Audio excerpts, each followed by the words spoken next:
What's up, everybody? We are back. John Delarose here, delarose.com. That's DELARROZ.com. I write comics myself, so I've got my Amazon link and my newsletter in the description below. If you sign up and go check out the books there, I would very much appreciate it. Thank you, everybody who supports the channel by supporting our artistic efforts. It really is appreciated, and it helps us keep going. So if you like the reviews, like everything we do, please do check out the books. This is The Mask in the Iron Man, and this is an Iron Man Omnibus. It's a pretty short one, and this follows up on Iron Man by Kurt Busiek and Sean Chen, which is the hero's return post all-new #1 Iron Man. And this takes off from there. It covers Iron Man half, and 26 through 49, and then annuals 2000 and 2001. So a decent smattering of work. The inside of the cover has the same cover as the outside, and so nothing special there. And this is interesting. So you get a lot of different writers here. They were between creative teams for a lot of this, which is why it has a storyline title rather than a creator title. And it's interesting with this, the other omnibus, and then they came out with the complete collection by Mike Grell.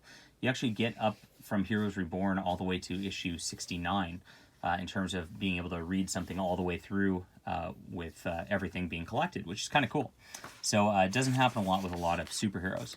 Now, Iron Man in this situation, this half issue sets up this storyline where you kind of see Iron Man fighting this weird group in the sky, and you're really not sure who they are, and that's what's going on.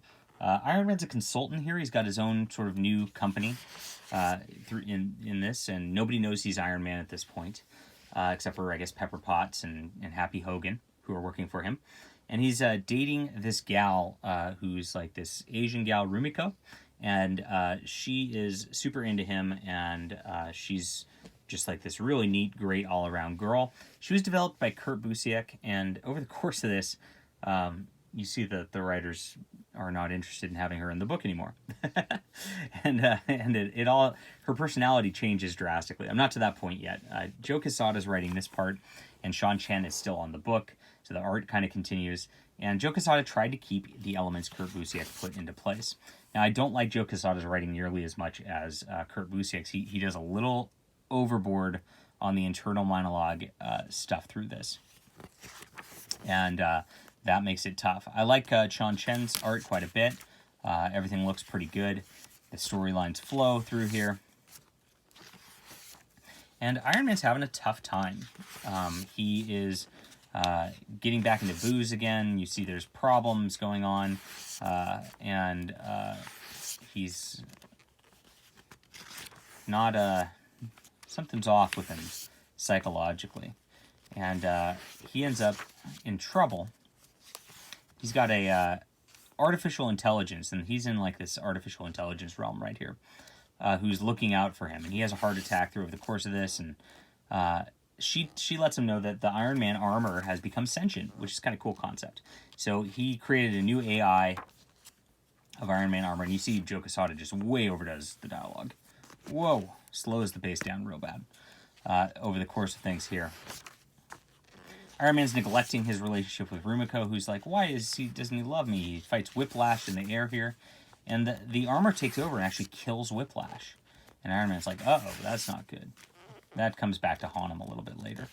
So there are some nice plot threads here that come up and come back, and eventually he starts fighting with his own armor, because it's just too brutal, and the armor doesn't quite understand what it is that's going on. There's going to be a twist with that again later. But he ends up having this knockdown, drag-out fight with his armor. Eventually, he handles his armor and ends up burying it at the end of this. And this is where Sean Chen goes off the book. And so there's a nice goodbye to Sean Chen on here, because he did so many issues of Iron Man at that point. And then other writers start to take over. This is where it kind of gets weird. And the fill-in artists really aren't nearly as good as Sean Chen. You can see like it's just not as clean of art at all. Look at the dialogue.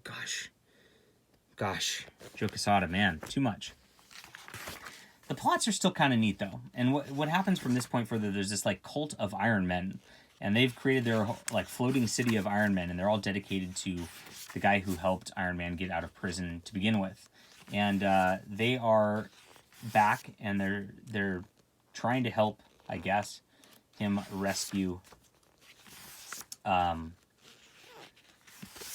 his old master. And the guy who kind of runs the camp, gosh, like I said, the art just like really takes a nosedive, though. Really takes a nosedive. And it gets worse, unfortunately. There's some bizarre looking Iron Man costumes through this, and it gets a little hard to read. Joe Quesada teams up with Frank Thierry to write right here. Oh my gosh, I can't look. What is that? The leg looks like it's disconnected. It's like a weird lump. My God. It gets kind of hard to read through here. Joe Quesada's got too much dialogue. The art sucks now after some nice Sean Chen art. It's tough. And they end up in this village fighting against Iron Man's like original nemesis, I guess. So they're bringing back the Origin. Now, what's with Joe Quesada and bringing back Origins? If you remember when he was editing with Spider-Man with Straczynski was bringing back and making the spider found you, and it's a destiny thing. Same sort of thing is kind of happening here with Iron Man and his new team of Iron Men over the course of this. Now, Iron Man finally does write with Rumiko by the end of this here. And look, gosh, the art is just atrocious. That's just like, you see like indie comics that are like my first, look at that, her hand. It looks like a man hand. Gosh, this stuff just bugs me. All right. And finally we kind of get some resolution with that plot line. Yay. Now, when they're dating, we get another mutant growth hormone story, which is, there's a lot of that going on in Marvel during this time period, where people are taking drugs that make them into different heroes, and Rumiko ends up having to deal with that, which is bizarre. And yeah, I don't know. It's a weird storyline. And then there's a crossover with the Maximum Security storyline. Now, Maximum Security is a pretty cool storyline where there's a lot going on with it, but this is just like, it takes Iron Man out of it, and he has to fight, I guess, Ego, the human planet, is like taking over Earth, kind of. And Iron Man teams up with the Fantastic Four, and it's just like a one-off that like really just does not tie into anything, and it's back to it. Now after that, you get a one-shot, which is like, looks like one of their Volt comics, like of just random ones. Chuck Dixon actually wrote this one, and Paul Ryan, who's a wonderful artist, did the pencils. So you get beautiful Iron Man art, Chuck Dixon script, and you get a wonderful storyline here. It's a one-off where Nick Fury sends Iron Man into the deep to go rescue this submarine, and it turns out there's a monster in the submarine. Very simple storyline, but it works. This is just classic good comic fare. Art's beautiful. The storyline worked out, and then we're back to our storyline again. The main artist, who's not as good as the fill-in. Now, Frank Thierry takes over writing duties completely from here. Joe Quesada kind of did that last one, handing it over, and you get the standard comic trope of like, Tony Stark's in trouble. Let's go back 2 weeks, and we'll show you how this happened. And it turns out like there's this like other rich guy in town who is like making this like alternate virtual reality sort of thing. And he acts like he's friendly with Iron Man at first. And again, the art's just not the best in here. And then it turns out he's kind of a bad dude. And you get these little overlays of the first issue, or the first pages of each of these, before going back in time and catching up. And finally, in the last story, it catches up. Iron Man ends up in this virtual reality where he's like in control, and he kind of overpowers him out of it, and then kind of takes it over, and then takes the guy down a little bit. Over the course of this, that guy's, the old other rich guy's news agency, again, like, just look at these faces, they're just ugly. Man, I just hate the art. Makes it hard. His news agency is trying to make problems for Tony Stark. There's another old guy inventor who like used to be Tony Stark's dad's competitor or whatever, but he realized that like this guy's evil, so he's helping Tony Stark suddenly, and then Tony Stark's rushing in eventually to take this guy down at the end of the day. Now he's in the virtual reality is where we're at in the storyline. Now Rumiko actually cheats on Tony and starts making out with this dude, or I guess banging this dude, when she was like so in love with him, she was doing crazy stuff to try to get him, like just a few issues ago. So her personality totally changes. She's obviously being written out of the book. Just look at the way this guy draws Iron Man. It's just like he looks like a mush. It's awful.